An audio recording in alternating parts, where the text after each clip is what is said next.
Israel released more footage showing weapons in a tunnel around the Shifa hospital. The United Nations actually did something, and we ran another couple polls to get your opinion on the war. We'll run through those results. What's going on, everyone? Let's take a look at some updates as it relates to the ongoing war between Israel and Hamas. I'm recording this at 9 a.m. Central on Friday, November 17th, 2023. Israel released the name and picture of one of their soldiers killed in the West Bank during an attack yesterday, of which Hamas claimed responsibility.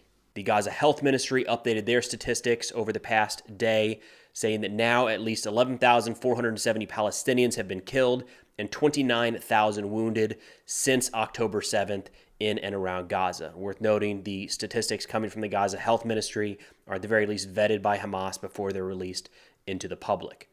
Israel, while most of the focus is in and around Shifa Hospital, they have continued operations all across Gaza. In the past 24 hours, they said they conducted raids that uncovered assault rifles, explosive devices, RPGs, anti-tank missile launchers, and other equipment, including some Badr 3 rockets that they say they located in a Palestinian Islamic Jihad camp. Additionally, the IDF put out footage showing that during the search of a school in Gaza, they found an area that was being used to store mortars. And then Hamas put out that their fighters completely or partially destroyed 21 additional Israeli vehicles in the past 24 hours. Of course, worth noting, I'm not seeing the pictures or the videos to support those claims. Now, while most of the focus is in and around the Shifa hospital right now, Israel reportedly dropped leaflets across a handful of towns in the south of Gaza, instructing those residents to leave immediately, which would suggest that the next phase of the operation is set to kick off here shortly. Now, Israel released some additional footage that I'll go ahead and play here. They say they came across a vehicle parked just outside the Shifa hospital, loaded down with weapons, ammunition, and explosive devices. You can see the amount of weaponry pulled from this one truck. They say that this vehicle was staged for or potentially even used in the October 7th attack into Israel. Now, they also put out footage showing some construction equipment digging into the grounds around Shifa Hospital, uncovering what they say is, at the very least, a portion of a tunnel running underneath that complex. I have seen some comments recently asking why Israel isn't down in those tunnels, taking pictures and videos for all the things they claimed would eventually be under the Shifa Hospital.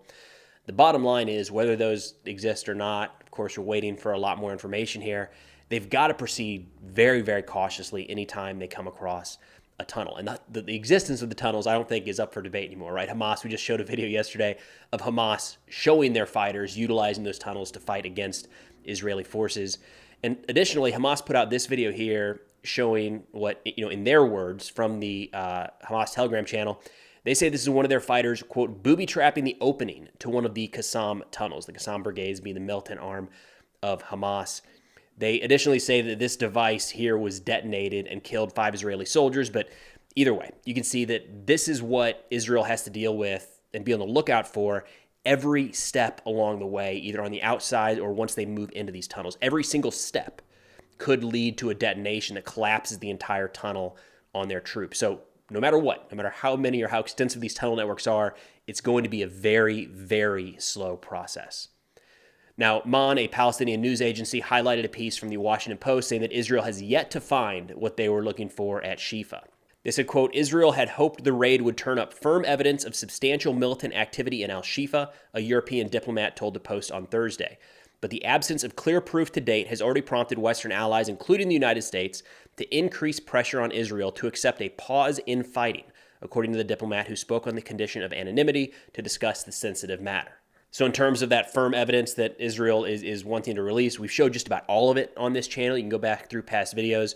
So essentially what this diplomat is saying is that evidence that's been presented publicly to date is not enough for the United States and Western allies, again, according to this one source. Now, overnight, there were reports of another Israeli strike in Syria, this time in and around Damascus. Syrian state media said that their air defenses were able to shoot down most of the Israeli missiles fired from the direction of the Golan Heights, but that some got through and did cause limited damage. As expected, with this type of strike, there was no confirmation or denial coming from Israel. It's interesting that there were missiles used in this case. In previous strikes, it's been, from what we can tell, airstrikes, Israeli aircraft overhead. Now, when it comes to confirming or denying these, often when Israel is striking, some of these Iranian-backed militias in and around Syria, they claim that right away. They say they responded, due to a strike conducted on Israeli territory. When it's focused more at Syrian state targets or even Syrian military targets, that is when we don't get a lot out of Israel in terms of yes, we did it, no, we didn't, anything like that. Now, shifting over to the Hezbollah Brigades, a group of Iranian-backed militias in Iraq. They put out a statement yesterday saying these crimes shared by the Zionist American enemy will not pass without deterrence and punishment, and he will receive from us, with the help of God Almighty, the harshest blows and the harshest slaps, wherever our hands have reached, in a promise and a covenant, until the land of Palestine is liberated from the sea to the river. And it wasn't just the U.S. they called out for actions in and around Gaza. This time they looped in France, England, and other Western countries as well. So just a reminder for anybody kind of keeping an eye on this conflict, it might seem like it's something half a world away and it's only in Israel and Gaza, maybe portions of Lebanon and Syria. A lot of these groups are looking at Western nations. This is not just Israel. They look at everything that Israel does in Gaza, everything that Israel does in Lebanon and the West Bank and elsewhere as the United States. And as the Hezbollah Brigades call out here, not just the United States, but France, England, and other Western nations as well. And that, of course, raises the concern that the events happening in Gaza right now could lead to violence elsewhere around the world. And there's an interesting report on that front where Jacob Davey from the Institute for Strategic Dialogue had an interview where he said the war between Israel and Hamas has been a field day for extremists. He said, quote, "We've seen establishment extremist movements capitalize on the conflict, including white supremacist, neo-Nazi groups who are advocating for direct violence against Jewish people in Western countries. We've also seen Islamist groups capitalize as well. We've seen these communities promoting pro-Hamas content, justifying attacks on Jews, and calling for assassinations." And what he said was most surprising is that white supremacist groups have been sharing Hamas material in their calls for violence against Jewish communities. He added that the more militant that an extremist group is, the more support you'll see for Hamas's actions on October 7th. Now, the United Nations Security Council, which has done just about nothing since this war began, passed their first resolution yesterday. The resolution called for the immediate and unconditional release of all hostages held by Hamas and other groups, especially children, as well as ensuring immediate humanitarian access. Now, this resolution, which did not condemn the Hamas October 7th attacks or call for an overall ceasefire, it had 12 countries voting for, 0 countries voting against, and 3 countries abstained from voting. That was the United States, the United Kingdom, and Russia. Now, the reason that those 3 abstained, for the United States and the United Kingdom, they wanted and are continuing to push for a United Nations Security Council condemnation of the Hamas massacre. That, of course, is yet to come out. And Russia abstained because they continue to push for an overall ceasefire in the fighting. Not a humanitarian pause, not humanitarian access. Russia is pushing for an overall ceasefire, a total stop to the fight. All right, so we ran another couple polls on this channel, completely unscientific, just interested to see where people's thoughts are. The first question was, what involvement should the United States have in the conflict between the Israelis and Hamas in Gaza, if any? That poll received 16,000 votes in 24 hours.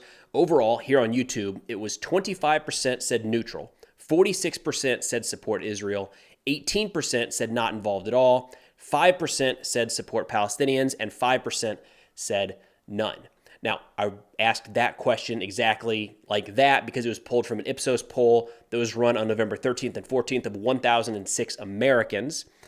There was a leading question into that poll, by the way, of how closely people were actually tracking the war, and 1/3 of the Ipsos poll respondents said that they are tracking the war little to not at all, just as a point of reference here. The results from that poll, they said 39% neutral, 32% said support Israel, 15% say not involved at all, 4% support Palestinians, and 9% none. Now, there's nothing scientific about the way I ran this poll. It's just thrown out there on the internet. People can respond. They can choose to respond or not, whatever it might be. I don't have any demographic data beyond impressions, likes, and votes. That's it. I wish there was more. There's not. These polls do go based off the algorithm, so they're shown to people beyond just those that view my content, anybody who might be interested in these subjects. And then for the second poll, should the United States provide weapons to Israel during their ongoing war in Gaza with Hamas? The poll on YouTube got 21,000 votes over 24 hours. Yes, 47%, no, 42%, unsure, 11%. Then moving over to the Ipsos poll, again, 1,006 Americans polled over 2 days last week. That poll said 31% yes, 43% said no, and 26% said unsure. So the biggest takeaway for me here is that there were a lot more people opinionated in this poll than the general public. So we had 89% voted yes or no, with just a 5% difference between those two. 5% more said yes than no, whereas the Ipsos poll had 74% take a side, either yes or no, with a 12% difference. They do, again, break it out along political lines. I don't know that that's the best indicator of where people sit on this right now. I actually think it'd be more interesting to see where the breakdown is by age than by political affiliation. So I don't know. Maybe we'll start to see more along those lines going forward. But that's all I got for now. Be sure to check out my Substack. Link is in the description below if you're interested in national security subjects. We got weekly sit reps and then ad-free, sponsor-free videos that go live there about an hour before they're up on YouTube. But thanks for watching. I'll see y'all next time.